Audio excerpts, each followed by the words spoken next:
Saudara sekalian, berapa nilai waktu seseorang tergantung dari apa yang dilakukannya dengan atau di dalam waktu tersebut. Berapa nilai waktu seseorang tergantung dari apa yang dilakukan dengan atau di dalam waktu tersebut. Kalau isi kegiatan hidup kita di dalam waktu yang kita miliki mengarah pada nilai kekal dari Allah, maka waktu menjadi sangat berharga.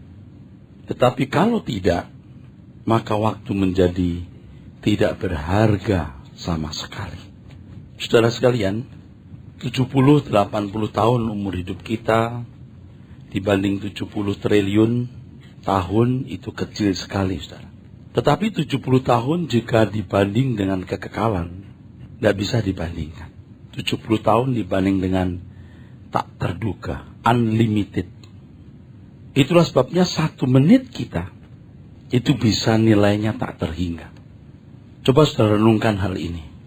70 tahun dibanding kekekalan, itu tidak bisa dibandingkan, saudara.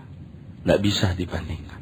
Kalau 70 tahun dibanding dengan kekekalan tak terhingga, ini tidak bisa dibandingkan. Kalau begitu 1 menit itu juga tak terhingga. Coba, fakta ini sangat mengagumkan, saudara. Jadi berapa nilai waktu seseorang tergantung dari masing-masing individu. Dan kalau kita menyadari realitas ini atau fakta ini, kita akan tahu bagaimana kita menghargai waktu dengan cara yang Tuhan kehendaki. Di Efesus pasal 5 ayat 16. Di Efesus pasal 5 ayat 16, saudara, ada satu pernyataan firman Tuhan, saudara.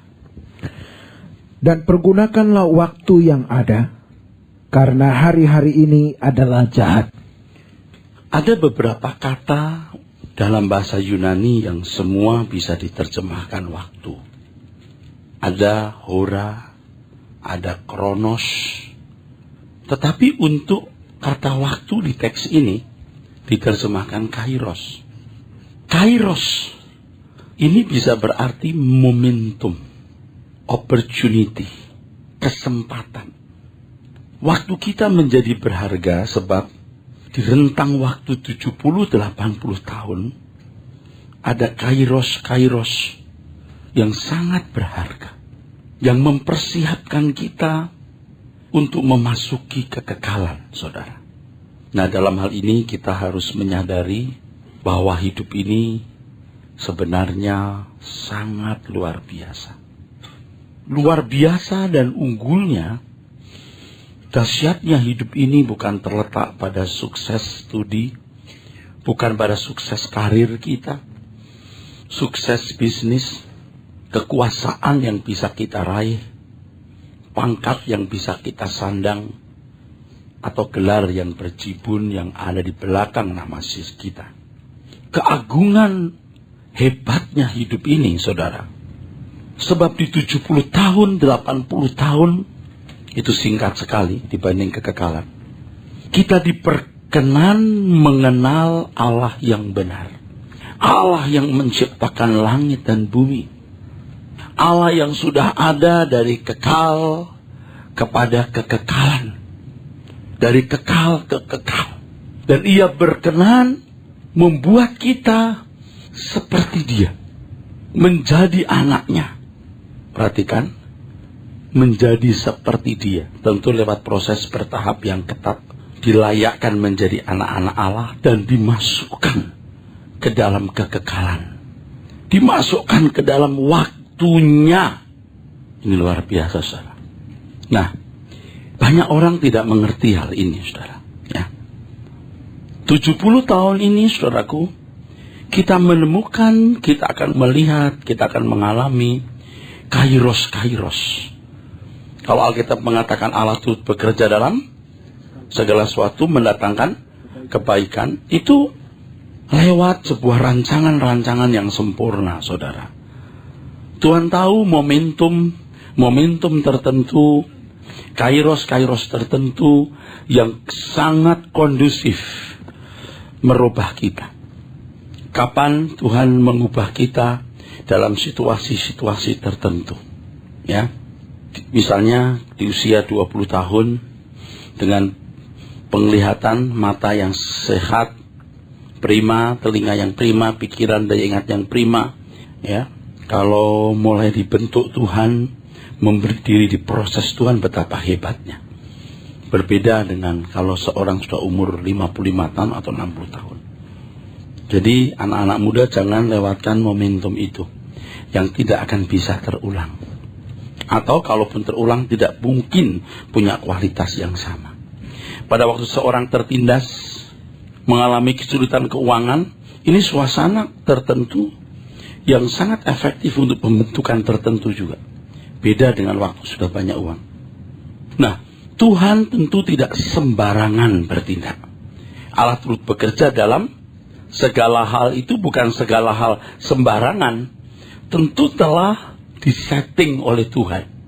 Tetapi settingan Tuhan ini menjadi sia-sia ketika seseorang mengabaikannya.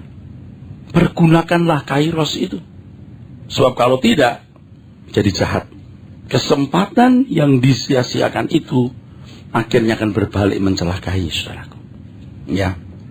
Nah, saudaraku sekalian, Mazmur 90 ayat 12 mengatakan bahwa agar kita menghitung hari, nanti kita akan lihat teksnya dan kita melihat bahasa asli kata menghitung itu manah.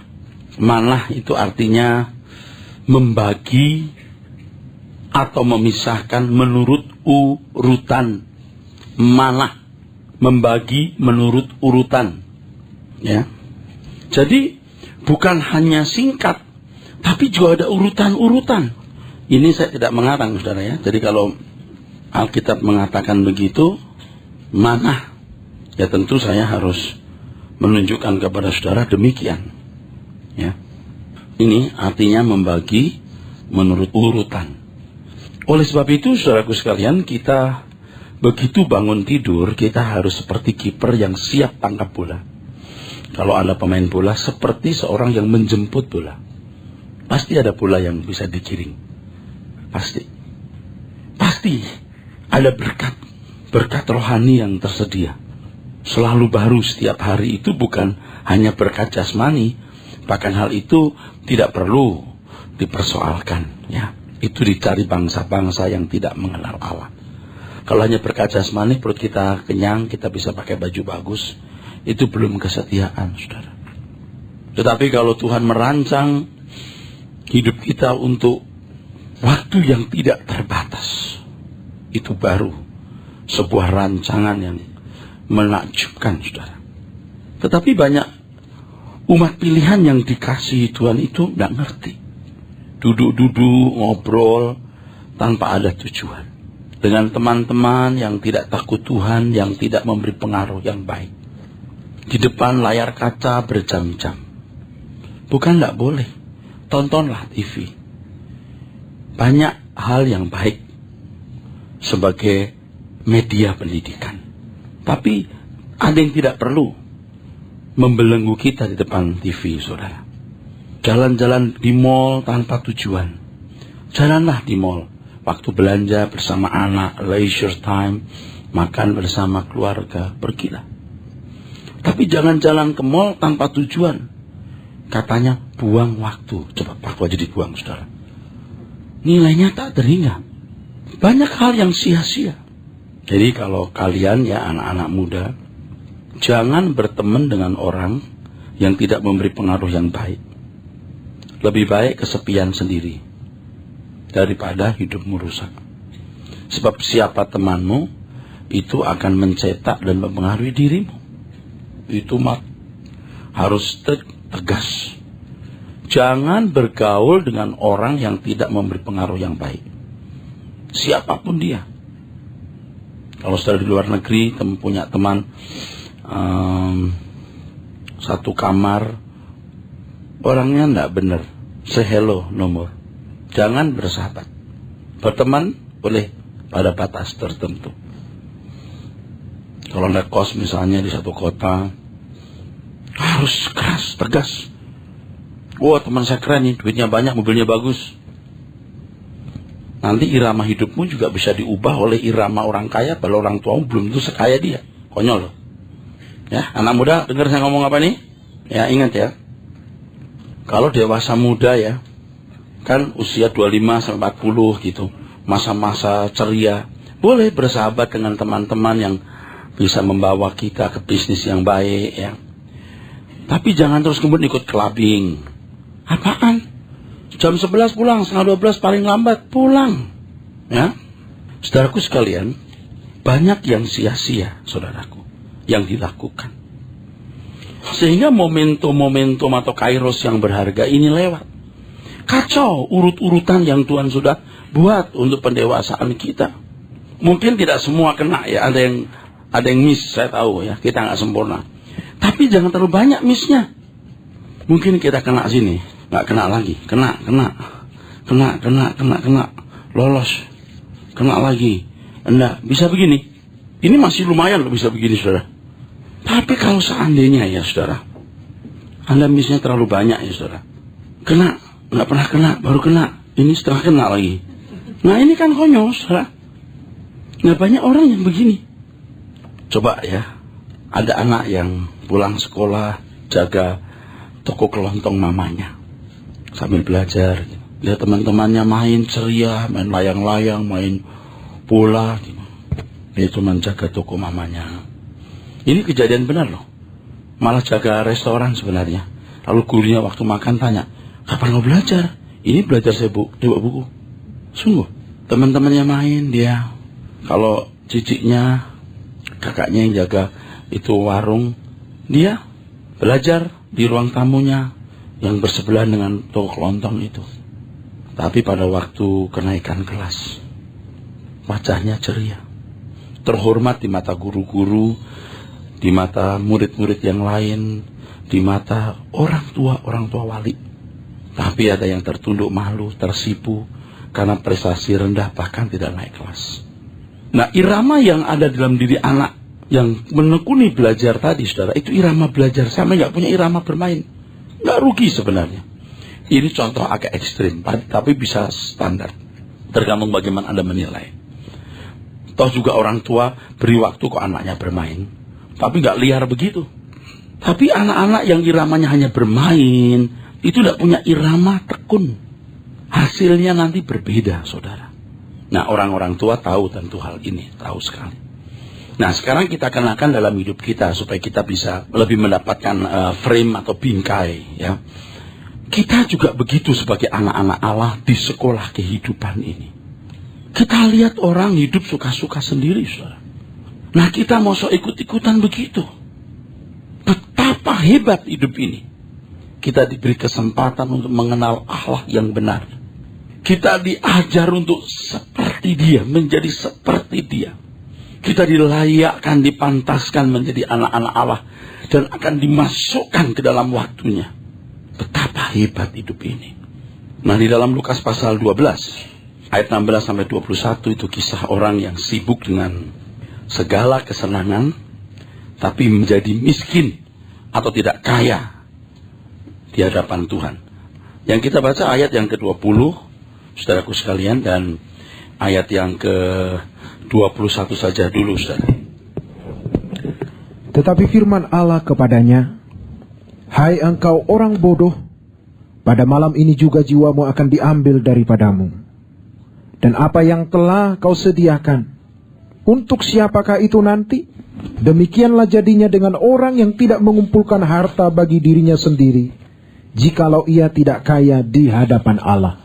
Pelayanan gereja dan seluruh aktivitasnya tidak boleh ada tujuan lain kecuali memperkaya jemaat. Tuhan Yesus berkata jelas, kumpulkan harta di surga bukan di bumi. Kaya di hadapan Allah. Harus dimengerti sederhana tapi tepat, yaitu mengenal Allah. Secara pribadi memiliki kepekaan mengerti kehendak Allah dan melakukannya. Dulu saya merasa sudah hidup bagi Tuhan karena saya full timer. Tapi kemudian hari saya mengerti bahwa yang namanya hidup buat Tuhan itu bukan jadi pendeta semata. Tidak harus jadi pendeta. Mengerti kehendak Tuhan. Sebagai orang Kristen, kita harus memahami kebenaran ini, bahwa kekristenan bukan agama hukum, saudara. Bukan agama syariat. Tidak ada hukum-hukum syariat-syariat yang detail yang mengatur sikap tingkah laku kita, saudaraku. Secara sistematis gitu. Tetapi yang Tuhan inginkan adalah kita mengenal Allah. Dari pengenalan akan Allah ini kita memiliki kepekaan untuk mengerti kehendaknya. Kita melakukan kehendak Tuhan ya.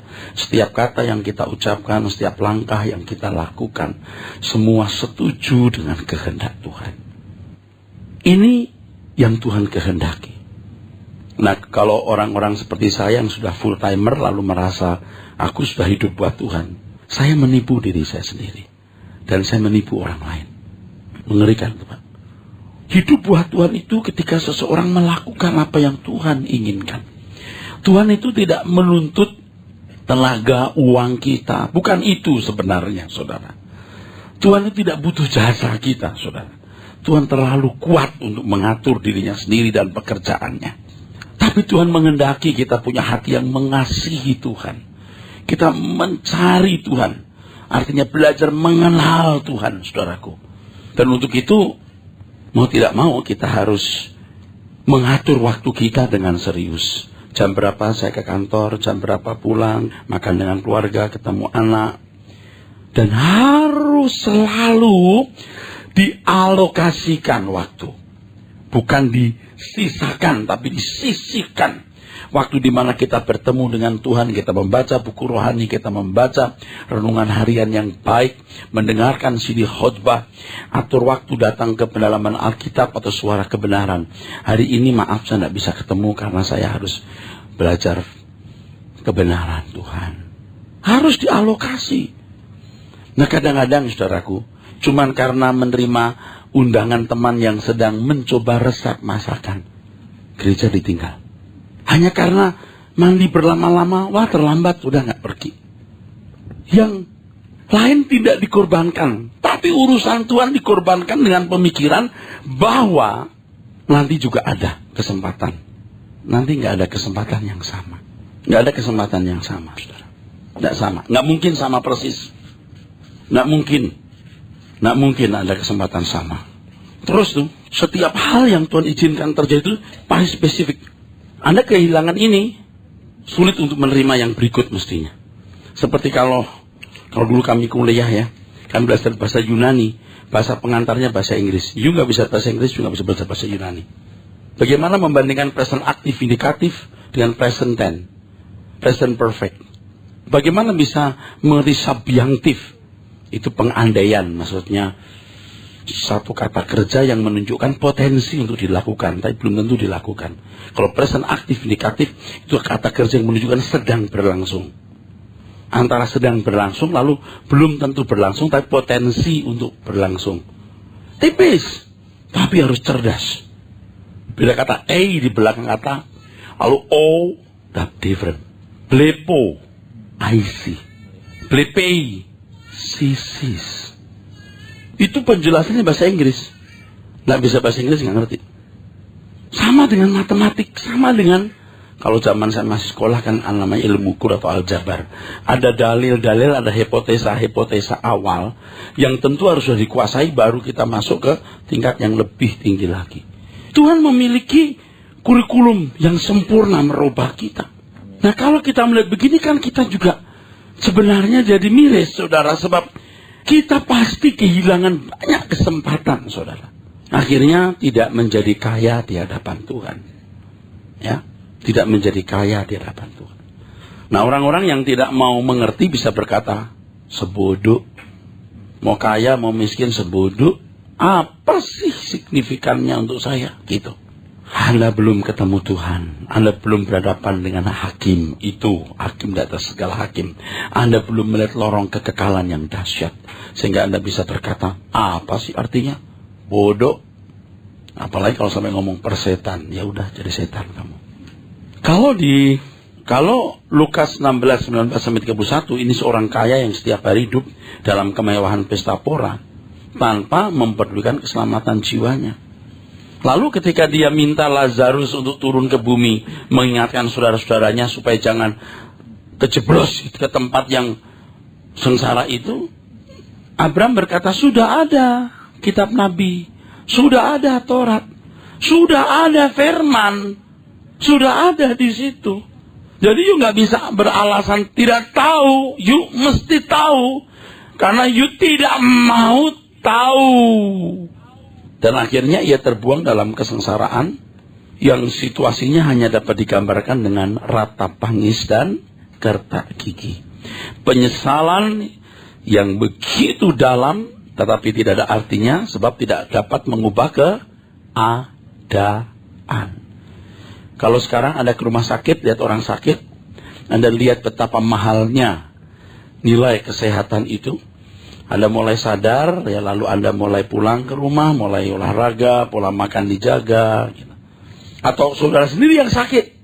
Waduh, rasanya dibedah dadanya lalu mengalami operasi jantung. Wah, itu kemungkinan untuk gagal itu prosentasenya besar.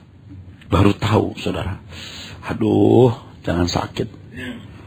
Kalau sama satu hari kena diabetes, lalu mau dieksekusi dengan potong kaki, waduh mengerikan, saudara.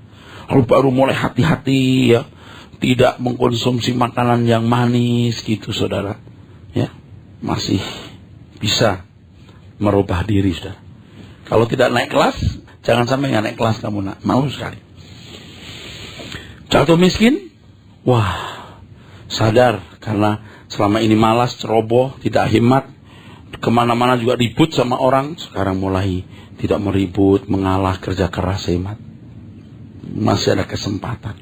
Tapi kalau sudah masuk tempat gelap, api kekal, Anda nggak ada kesempatan buat balik. Nggak ada kesempatan buat balik. You tidak hebat, you are nothing. You hebat bagaimanapun di bumi ini, di sana you nggak ada apa-apanya. Nothing. Nah, saudaraku sekalian, masalah yang muncul yang saya mau singgung sedikit adalah banyak orang Kristen tidak merasa perlu memperbaiki diri. Dia merasa di standar yang tidak membahayakan. Apalagi kalau seorang pendeta atau seorang worship leader mengatakan, you itu luar biasa. You itu umat pemenang. You itu umat pilihan. Allah mengasihimu. Udah deh, makin gak kenal siapa dirinya. Itu penipuan, saudara. Ya kalau anak TK baru masuk Kristen ya kita maklum lah, istilahnya TK rohani, ya kan. Kan ada itu anak-anak TK yang waktu lulus, artinya selesai TK masuk SD, pakai seremonial baju wisuda, tahu?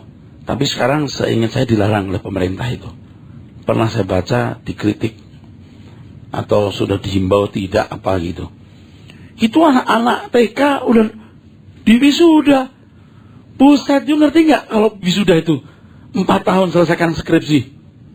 SKS-nya bisa berapa ratus, 160 SKS, lalu skripsi.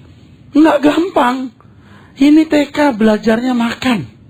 Dulu waktu anak saya Stephen masih kecil, wah dia pakai tas di belakang itu, badannya kan udah gemuk itu.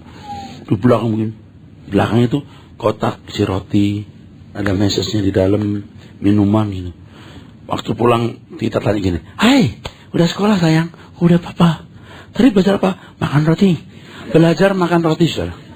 Lalu di wisuda, bayangkan, saudara. Itu anak TK. Nah kita semua udah tua, udah bau tanah. Masuk dibohongi, kamu umat pemenang. Kamu luar biasa. Lalu kita amin lagi. You pantas enggak jadi anak Allah? Ngerti enggak standar level anak Allah itu bagaimana? Nah, saudaraku, kalau sudah mendengar begini, kita mesti punya perasaan krisis, saudara. Kita harus mulai mengatur waktu kayak kita, ya. Pulang dari gereja hari Minggu, jalan-jalan dengan keluarga, makan bersama, kunjungi orang tua, kunjungi mertua juga, ya. Biarpun hatimu pahit sama mertua, ya. Say hello, bawa bubur ayam atau mie, ya. Atau bawa kesukaan mertua. Lah kan mesti begitu. Rasanya nggak suka, tapi jangan pahit, ya. Ya rasanya pahit, tapi nggak usah dinikmati pahit itu, ya. Kan mesti mengampuni, forgive and forget. Ya udah, jangan pakaikan bajumu ke badan dia. Jangan berkata, oh kita sesuai firman Tuhan, kita harus gini, harus gini. Bajumu nggak bisa dipakaikan ke dia. Apple to mangga nggak bisa, apple to apple, oke? Dia mangga, you apple, oke? Jadi orang Tionghoa bilang tafang, ya, legowo besar. Ayo jalan. Tapi setting nanti jam segini anak saya mulai mengerjakan PR, jam kosong saya masuk kamar, saya berdoa. Saya mulai baca buku. Anak-anak belajar, saya dengerin firman, saya baca Alkitab. Saya mau baca buku ini, buku rohani yang baik. Oleh sebab itu ya, ini saya ingatkan kepada sahabat-sahabat. Gereja juga harus mengajarkan atau menunjukkan referensi buku yang baik. Buku ini dibaca, buku ini jangan. Nah ini yang kita harus lakukan. Makanya harus dibaca, baca dulu. Buku ini bagus nggak? Oh bagus Pak, ini cocok nih. Benar. Di-announce ke jemaat. Ada buku yang bagus, saudara, dibaca. Gereja mulai beli, ambil dari PPK atau Immanuel, taruh. Siapa yang mau beli buku ini bagus. Harus kita lakukan. Seiring teologia dan spiritnya dengan kita. Anda mesti baca. Baca kitab Matius, Markus, Lukas, Yohanes dulu. Kalau baca kitab Perjanjian Lama kadang-kadang Kejadian masih gampang. Masuk kitab Imamat. Wah, Kidung Agung. Waduh, nggak jelas ini. Ya udah, kalau Anda nggak tahu lewati terus baca gitu. Nanti dijelaskan. Kenapa ya ditulis begini? Kenapa ya? Nah, oleh sebab itu saya memberikan pelajaran Alkitab Sunday Bible Teaching. Bicara mengenai hubungan antara Israel dan orang Kristen, kedudukan mereka di hadapan Allah dan diferensiasinya atau perbedaannya. Bagus sekali. Anda akan bisa menempatkan diri dengan benar. Nah selama ini kan ayat-ayat Alkitab Perjanjian Lama secara mentah diimport lalu dikenakan untuk orang Kristen. Itu rusak. Harus dilihat latar belakangnya, makna orisinilnya, lalu hikmahnya yang diekstrak, ya saudara. Nggak boleh secara mentah diambil, itu different banget. Nah ini mesti dipelajari. Itu Anda perlu belajar. Saudara harus belajar. Saudara punya waktu. Kalau saudara tidak percaya, silakan. Tapi kalau percaya, saya lebih senang. Apa? Kalau Anda belajar Alkitab, Anda bisa lihat kecerdasan Tuhan. Bukan karena saya pendeta. Bagaimana kitab Kejadian hubungannya dengan Perjanjian Baru sangat smart. Dan Anda pun akan menjadi cerdas. Buktikan. Anda pun akan jadi cerdas. Nah yang ini tidak bisa diomong kecuali Anda mengalami sendiri. Oleh sebab itu saudaraku sekalian, jangan saudara terlena. Sebab iblis akan berusaha membuat Anda terlena. Kesenangan, cita-cita, kesibukan, dan Anda punya 1001 alasan untuk membela kesibukan, kesenangan, dan berbagai keinginan saudara itu. Sehingga saudara tidak serius memikirkan keadaan kekal di balik kubur. Dan irama hidup yang terlena tersebut membuat Anda berhenti mengumpulkan harta di surga. Mengumpulkan harta di surga maksudnya adalah makin mengenal Allah, makin peka terhadap kehendak Allah, dan melakukan kehendaknya itu. Jadi pelajaran demi pelajaran saudara mesti dapatkan gitu. Ini lewat, ya enggak apa-apa. Waduh kalau bisa tiap hari begini, duh nilainya bagus saudaraku. Ya? Nanti kalau kita tutup mata, neracanya dibuka di sana, Anda rugi atau untung, baru tahu neraca hidup kita dibuka di sana. Tapi sebenarnya neraca hidup kita udah bisa kita intip hari ini kalau saudara mau. Caranya gimana? Ya coba kalau Anda serius dari hari ke hari meneliti sikap hidup saudara, Anda sudah tahu neraca hidup saudara. Bisa? Ya. Nah saudaraku, kalau Anda terlambat dibentuk Tuhan, Anda tidak dibentuk Tuhan dengan baik saudaraku, saudara akhirnya tidak memiliki dimensi hidup yang benar. Dimensi hidup saudara, dimensi hidup kekinian, sekarang, di bumi. Ini namanya dimensi hidup kefanaan. Dan dimensi hidup kefanaan itu sudah mengalir dalam jiwa kita dan tertanam kuat di dalam diri kita. Bukan memikirkan perkara-perkara yang di atas. Nih, kalau sebagai perbandingan supaya Anda mendapatkan bingkai untuk mengenal kebenaran yang saya maksud. Misalnya saya, dari sejak mahasiswa, kita kalau mahasiswa teologi bicara soal dipakai Tuhan kan begini, khotbah, gedung-gedung besar di Senayan, punya gedung besar, jemaat banyak ribuan. Nah itu ukuran sukses. Dan kita mempercakapkan itu. Dan tentu setelah lulus dari sekolah teologi, masuk pelayanan, obsesi kami begitu. Itu obsesi kami, saudara. Anda tahu nggak, itu kefanaan. Itu fana. Kebanggaan khotbah di gedung besar, kebanggaan muncul di TV. Bukan tidak boleh muncul di TV atau suara kita di radio, bukan tidak boleh. Motivasinya apa? Itu kefanaan. Ini hal rohani saja bisa dimanipulasi untuk kepentingan pribadi. Dimensi hidup kita, dimensi kefanaan. Mestinya dimensi hidup yang kita miliki itu dimensi kekekalan. Nah, bersyukur kalau tahun-tahun belakangan Tuhan terus rubah, saudaraku. Dimensi hidup kita sudah berubah. Ya. Jadi begini, saudara. Nanti kita lihat firman Tuhan ya, saudara. Bagaimana Abraham itu yang hidup di zaman perjanjian lama, tapi sudah punya dimensi hidup kekekalan. Dia melihat negeri itu dari jauh melambai-lambai, walaupun belum sampai. Dia sudah melihat, walaupun dia belum masuk. Kita mestinya lebih dari Abraham. Oke, sekarang baca dulu Yohanes 3:31. Yohanes 3:31, saudara. Siapa yang datang dari atas adalah di atas semuanya. Terus? Siapa yang berasal dari bumi, termasuk pada bumi dan berkata-kata dalam bahasa bumi. Siapa yang datang dari surga adalah di atas semuanya. Ayat ini sebenarnya ditujukan kepada Tuhan Yesus. Dia berasal dari surga, berbicara mengenai hal-hal surga.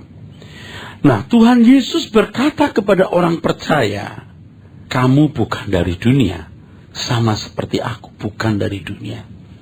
Ini kekristenan yang orisinil seperti ini, saudara. Tidak membuka celah untuk hal duniawi. Tapi Anda tidak akan jadi miskin loh kalau mentaati kebenaran ini. Tidak mungkin. Anda tidak mungkin menjadi orang yang tidak produktif. Anda pasti jadi cerdas, produktif, jujur, giat bekerja, potensial. Jadi kalau ada orang Kristen yang malas, orang Kristen yang tidak produktif, orang Kristen yang tidak jujur, jangan ngaku anak Allah. You tidak memiliki kelas eksklusivitas anak Allah. Makanya kalau Alkitab berkata, cari dulu kerajaan Allah dan kebenarannya, maka semua ditambahkan. Jangan dipahami secara mistik. Ke gereja, melayani Tuhan, sibuk, terus rezeki ngejar sendiri gitu. Bukan begitu. Dengan mencari dahulu kerajaan Allah berarti belajar memiliki karakter warga kerajaan Allah, karakter anak-anak Allah. Otomatis tidak usah secara ilahi, tidak usah secara roh, secara sosiologi saja Anda dicari orang. Dan orang begini sulit miskin.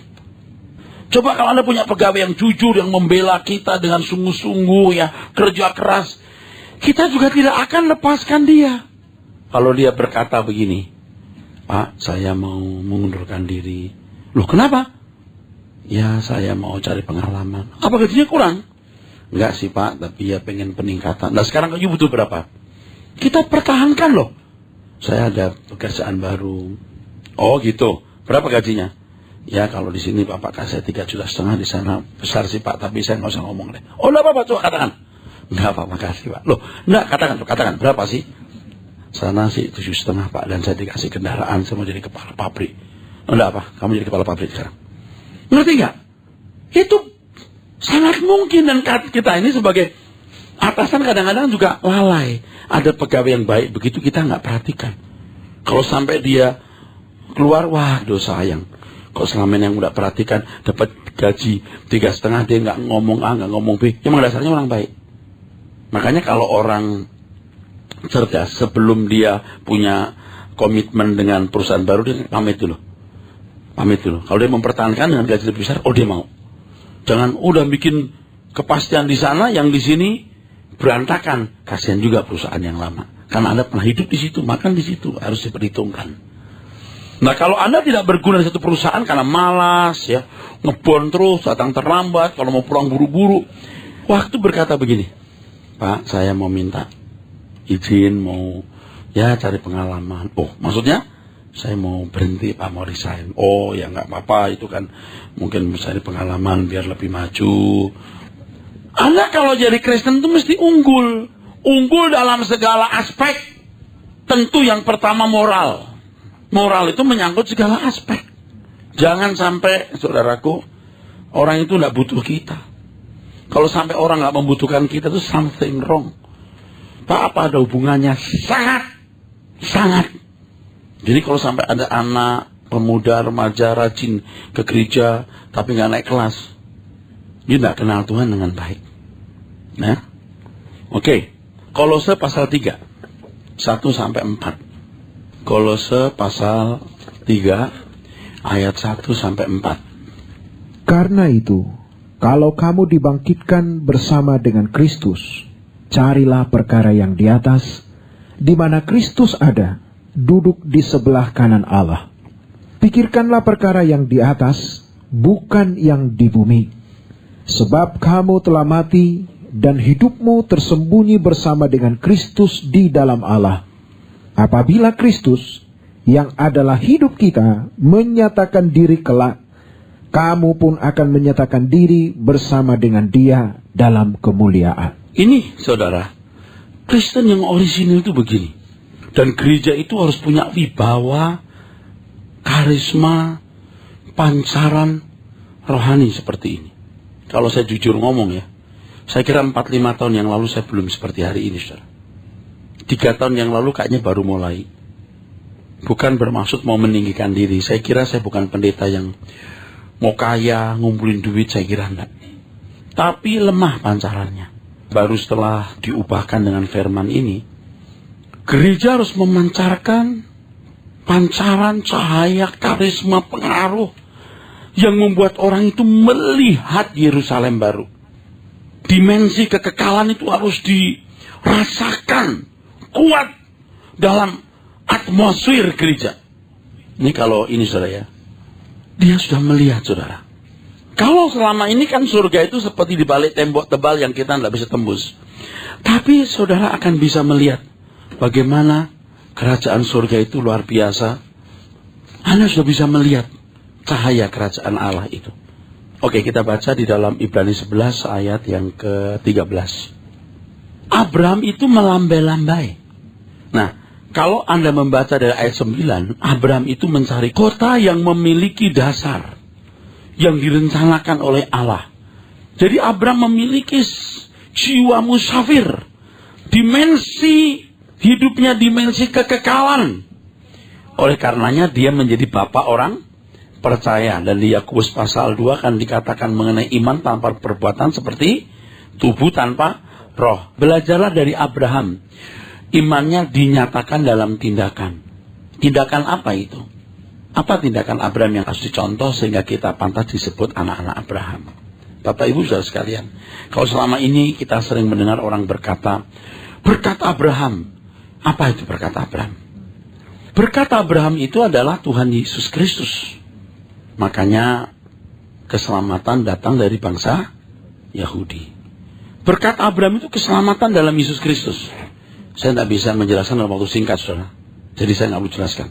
Dari keturunanmu semua bangsa akan diberkati. Itu keselamatan dalam Tuhan Yesus Kristus. Tapi kan selama ini dihembuskan bahwa berkat Abraham itu adalah kekayaan. Abraham kaya, kita kaya. Betul Abraham kaya, setuju. Tapi jangan lupa loh, Abraham itu orang yang cekatan. Dia bukan hanya cakap berdoa, bertemu dengan Tuhan, tapi berperang pun cakap.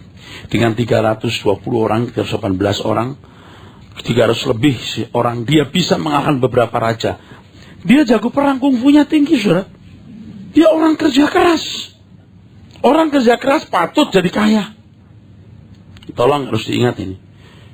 Kalau kita jadi anak Abraham itu contoh imannya. Dan salah setindakan Abraham adalah kesediaannya meninggalkan Ur Kasdim dengan dimensi kekekalan yang dia miliki. Itu yang dicontoh. Nah, kalau Abraham, umat perjanjian lama sudah punya dimensi ini, kita umat perjanjian baru yang jelas mendengar Tuhan Yesus berkata, kamu bukan berasal dari dunia ini, seperti aku juga bukan berasal dari dunia. Kan mestinya kita memiliki jiwa kemusafiran yang lebih lagi. Baca Pak, 13. Dalam iman, mereka semua ini telah mati sebagai orang-orang yang tidak memperoleh apa yang dijanjikan itu. Sampai Abraham mati, dia tidak menemukan kota yang dirancang oleh Tuhan. Dia mempunyai dasar. Dalam teks asli artinya yang punya konsep dan yang dirancang oleh Allah. Terus. Tetapi yang hanya dari jauh melihatnya terus, dan melambai-lambai kepadanya, dan yang mengakui bahwa mereka adalah orang asing dan pendatang di bumi ini. Kalau saya begini nih, nggak ada orang saya begini, gila nggak? Gila. Tapi Abraham nggak mungkin gila dong. Dia melambai itu, dia melihat objek, dia sudah lihat, dia sudah melihat ini. Nah, ketika Tuhan membentuk kita, memproses kita lewat segala peristiwa hidup, saudara akan melihat surga, benang merah yang tidak terputus, kematian transisi masuk kemuliaan. Dan cirinya orang-orang yang sudah melihat begini, satu, hidupnya berusaha untuk hidup tidak bercela, atau ia berusaha hidup tidak bercela. Yang kedua, membela Tuhan tanpa batas. Yang ketiga, kematian menjadi sesuatu yang menggairahkan. Ini saudaraku sekalian. Dan saudara bisa melihat bagaimana Tuhan melatih kita lewat berbagai peristiwa-peristiwa kehidupan supaya kita melihat kemuliaan Allah ini, saudaraku. Saudara perhatikan bagaimana Tuhan mengajarkan Abraham satu hal. Baca ayat yang ke-9. Karena iman, ia diam di tanah yang dijanjikan itu, seolah-olah di suatu tanah asing, dan di situ ia tinggal di kemah dengan Ishak dan Yakub, yang turut menjadi ahli waris janji yang satu itu. Janji yang satu itu, langit baru, bumi baru, maksudnya kota yang memiliki dasar yang direncanakan dibangun oleh Allah sendiri, ya. Bukan tanah Kanaan yang sekarang diperebutkan Benyamin Netanyahu sama Mahmud Abbas. Itu bukan tanah suci. Orang Israel nggak punya tanah suci. Biar orang Israel sibuk sendiri. Kita punya tanah suci di langit baru, bumi baru. Terus kan? Saya beritahu hal yang lain yang lebih bagus. Terus. Sebab ia menanti-nantikan kota, ya, yang mempunyai dasar, yang mempunyai konsep, yang direncanakan, terus, dan dibangun oleh Allah. Oke, teruskan. Karena iman ia juga dan Sarah beroleh kekuatan untuk menurunkan anak cucu, walaupun usianya sudah lewat, karena ia menganggap dia yang memberikan janji itu setia. Ini rahasia yang luar biasa, ya, walaupun sederhana kelihatannya. Kenapa Abraham dan Sarah begitu yakin dia akan punya anak? Sederhana, saudara. Karena Allah yang menjanjikan kota itu tidak mungkin membuat dia berdua masuk ke situ. Dia harus pergi dengan keturunannya. Dia harus berada dengan keturunannya. Anda ngerti maksudnya? Pasti punya anak. Lalu anaknya siapa? Dari Sarah, bukan dari istri yang lain. Alkitab mengatakan, bukan saya mengatakan, dari Sarah itu keturunanmu. Maka selalu disebut Allah Abraham, Ishak dan Yakub, bukan Abraham, Ucok dan Tumiar. Karena Abraham juga punya gundik-gundik dari Sarah. Pasti punya anak. Demikian pula kita. Kalau Tuhan Yesus berkata, kamu harus sempurna seperti Bapa di surga sempurna, pasti dia memberikan kita kemampuan bisa mencapainya. Maka jangan mental block. Aku jemaat, aku bodoh. Lihat track record hidup kita kemarin, keadaan kita hidup hari ini, lalu berkata, wah, aku penuh kelemahan, gak mungkin. Jangan begitu. Jangan membagi, ada imam, ada awam, ada pendeta, ada jemaat awam. Semua kita anak-anak Allah yang diberi kemampuan, potensi untuk bisa sempurna seperti Bapa. Karena kita hendak dihentar di langit baru, bumi baru. Itulah istimewanya 70 tahun hidup kita. Maka jangan menunda. Jangan menunda apa yang harus kita lakukan hari ini. Kalau sudah mendengar khotbah ini kan mesti harus ada respon dong. Coba, apa yang Anda lakukan? Apa responmu? Saya kira nggak sampai 100. Nggak mungkin 100. 90% belum tentu. 50% mengkhawatirkan tidak. Menunda. Tidak bermaksud mau berkhianat. Tidak bermaksud mau masuk neraka. Tetapi menunda. Penundaan-penundaan itu dengan pemikiran, pertimbangan bahwa bisa digeser. Bahaya, saudara. Bahaya sekali, saudaraku. Penundaan itu sering menjadi bentuk sikap yang tidak hormat kepada Tuhan.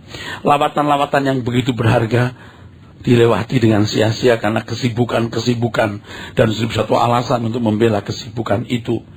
Sama juga hak kesulunganmu kau tukar dengan semangkuk makanan, saudaraku. Penundaan-penundaan itu sering melukai hati Tuhan. Sebab Anda meremehkan hal-hal rohani, lawatan Tuhan juga bisa berarti meremehkan Tuhan sendiri. Akhirnya orang-orang seperti ini tidak lagi dapat menemukan saat mana Tuhan melawat mereka. Karena mereka tidak peka bila mana Allah melawat mereka. Anda boleh cerdas dalam banyak bidang. Tapi yang satu ini harus dipelajari lewat pengalaman hidup ketika orang berjalan dengan Tuhan. Amin.